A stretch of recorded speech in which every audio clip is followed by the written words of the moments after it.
Cancel the transfer. Those words, according to multiple reports, didn't just end a conversation. They ended Prince Harry's last remaining path to a quiet rescue.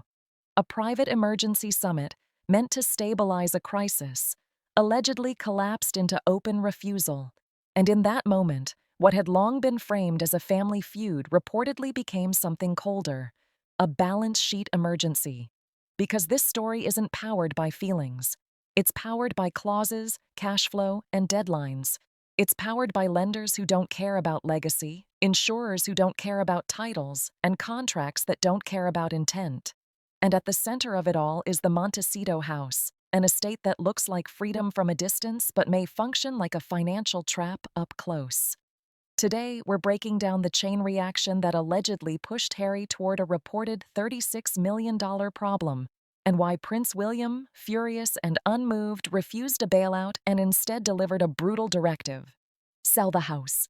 Stay with me, because the most dangerous part of this situation isn't the headline number. It's the quiet trigger buried in fine print, the kind that can turn one envelope into a foreclosure panic before lunch. To find the moment the American dream allegedly started turning into a financial nightmare, you don't start with tabloid drama. You start with the clock. It was reportedly around 10 a.m. when a courier arrived at the service entrance of the Riven Rock estate, the kind of delivery that should be routine, paperwork, notices, formalities. Prince Harry likely opened the envelope expecting relief, a payment confirmation, a business update, something that buys time. Instead, according to the narrative circulating around this incident, the paper inside wasn't money. It was a notice of non-renewal for the homeowner's insurance. For most people, that's stressful, but it's still solvable. You call another insurer, accept a higher premium, and move on. But in wildfire-prone parts of California, where risk models are tightening and insurers are pulling back, an insurance lapse can become something more than a headache. It can become a structural crisis because once a property is heavily mortgaged, the bank's rules start to matter more than your preferences. And this is where the panic allegedly ignited. Harry reportedly called advisors and was reminded of something William had allegedly warned him about years earlier. Mortgage contracts often contain a default clause tied to insurance. The bank doesn't just lend money and hope for the best. It protects its collateral. If the lender legally owns the majority of the property through the loan, it can require the asset to be continuously insured. And if that insurance lapses, even briefly, the loan can be considered in default, not because you missed a payment, but because the collateral is suddenly exposed. That's the nightmare scenario. You can be in default without being late. And once you're in default, the lender's options expand fast. The terrifying implication is that the bank does not always have to wait for a missed monthly payment to start protecting itself. Without coverage, foreclosure risk can become immediate, not as a dramatic punishment, but as a contractual mechanism. So the crisis allegedly became a war on multiple fronts at once. First, a lender that needs proof of coverage. Second, an insurance environment that may demand enormous upfront costs to rewrite or replace a policy on a high-risk, high-value property, especially an estate priced in the 8-figure range. Third, a liquidity squeeze, because in emergencies, timing is everything and cash is oxygen. In a market like this, a new policy, particularly a force-placed option, can require massive upfront payments. Commentators describing the situation frame it as potentially hundreds of thousands in near-term cost. And according to the storyline here, that's money Harry doesn't have readily available. And that's when the desperation reportedly turned transatlantic. Because when the clock is ticking, you don't call for opinions. You call for a bridge. Prince Harry allegedly reached out to London, to the person who could cover an emergency premium without blinking, Prince William. The ask, as described by sources, wasn't about pride. It was about stopping the dominoes. A short-term lifeline, a royal bailout. But the response he reportedly received wasn't what he hoped for. It wasn't warmth. It wasn't sympathy. It was assessment. According to palace-linked accounts, William didn't respond emotionally. He responded like a manager reading a spreadsheet. He allegedly asked why Harry bought a property requiring industrial-level maintenance in a climate zone he didn't fully understand. Why he locked himself into a house that eats cash every day, even when nothing goes wrong. Why he chose a lifestyle whose survival depends on constant income growth. And then, as the alleged Duchy audit opened on William's screen, the conversation supposedly shifted from family to fundamentals. William reportedly concluded the property wasn't a palace. It was a white elephant, something that looks like a gift but destroys the owner through upkeep. That matters because William now runs a major portfolio through the Duchy of Cornwall. He knows the difference between an asset and a liability.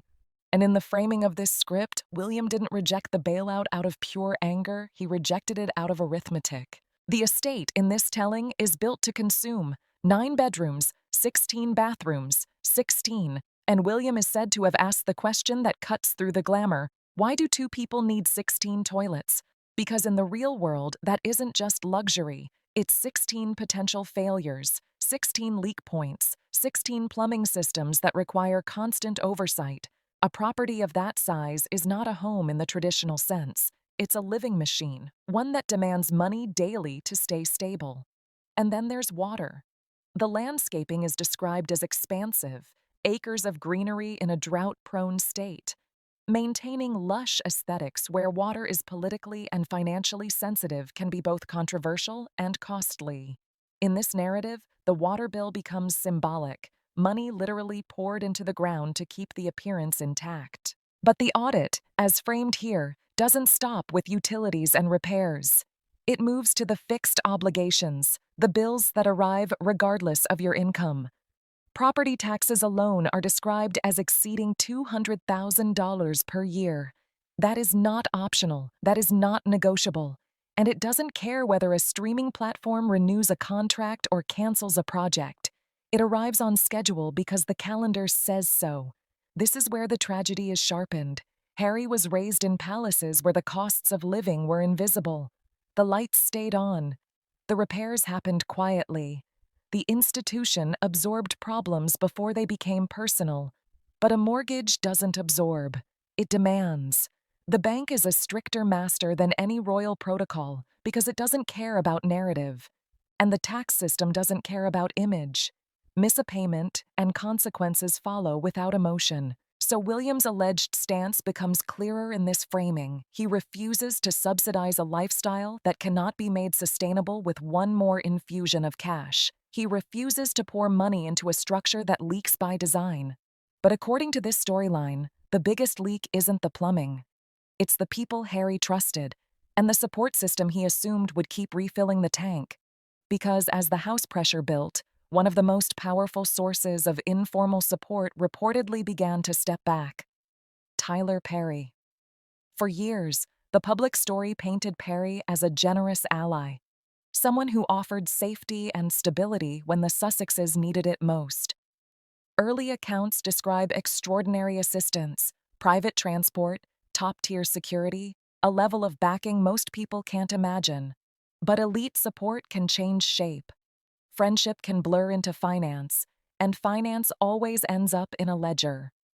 According to sources close to the situation, the relationship allegedly shifted into a silent subsidy, less public, more operational. Not just moral support, but help with the expensive fundamentals. And that's where the tension builds. Because when someone else covers the boring bills, you can spend your own money on what feels urgent: image, luxury, presence, optics. Insiders describing the turning point suggest Perry allegedly saw a pattern: essential expenses being covered while visible lifestyle spending continued at a level that didn't match sustainable cash flow. The billionaire lifestyle on a budget that isn't billionaire. At some point, generosity starts feeling like being taken for granted. When that shift happens, exits become sharp, and the evidence, as framed here, wasn't a press release. It was visible at the gates. Observers claim the security posture around the estate changed.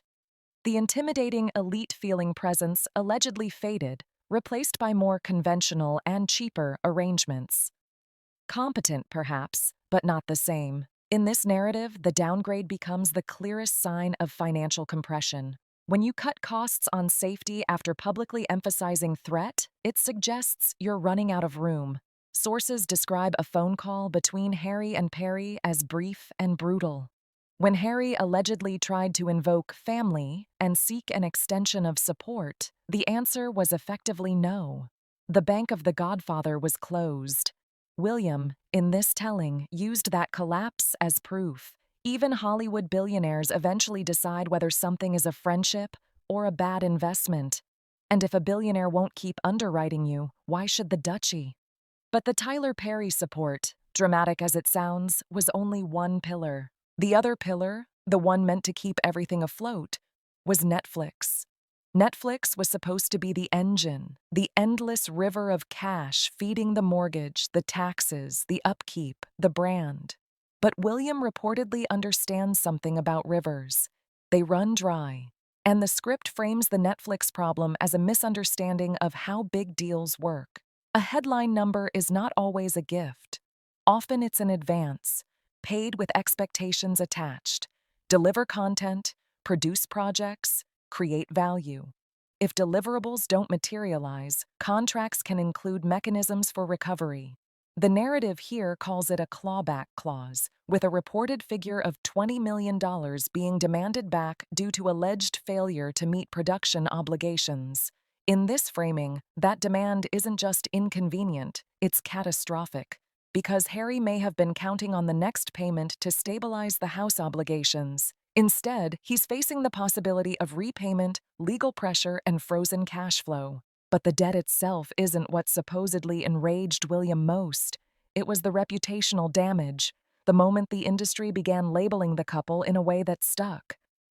The transcript references the grifter's comment attributed to Bill Simmons after the Spotify deal collapsed, portraying it as a public verdict, not a private insult. For William, that label doesn't just hit Harry. It stains the institution William will one day lead. Titles carry symbolic power, and symbolic power weakens when the public begins treating it like a hustle. During the alleged summit, Harry reportedly argued that a public clash with Netflix would be disastrous for the broader royal image, and he allegedly asked William to use duchy money to settle it quietly, make the problem disappear before it becomes public fire. But William reportedly refused, framing the duchy as public stewardship, not private damage control for Hollywood contracts. So at that point, Harry is depicted as trapped in a two-front crisis.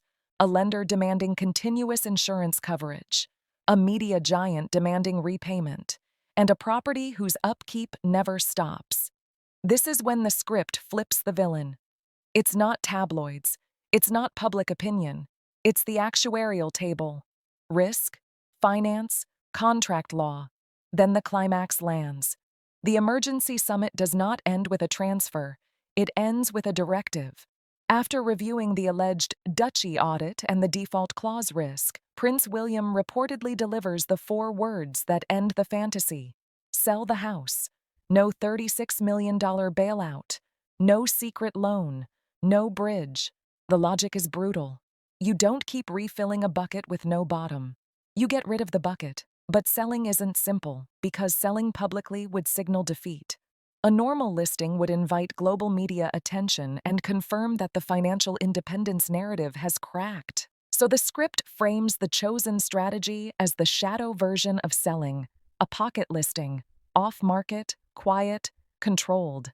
Pocket listings can be about privacy, but in the real estate world, they can also read like urgency, like the seller needs out fast before the pressure turns into public foreclosure notices. And here's the final humiliation described. They may not be able to sell to friends. Because in Montecito, insiders claim they've become socially toxic, not because everyone hates them, but because no one wants to be the next person asked for money. Hollywood, as framed here, runs on success. It forgives scandal. It doesn't forgive failure. In rooms where image is currency, debt is treated like disease. People don't want proximity to something that might ask them to pay. So the likely buyer becomes a stranger, an investor who doesn't care about the gossip and sees the property as a spreadsheet line. And that's why the final image is so bleak. Not trucks arriving to upgrade the dream, but trucks arriving to remove it.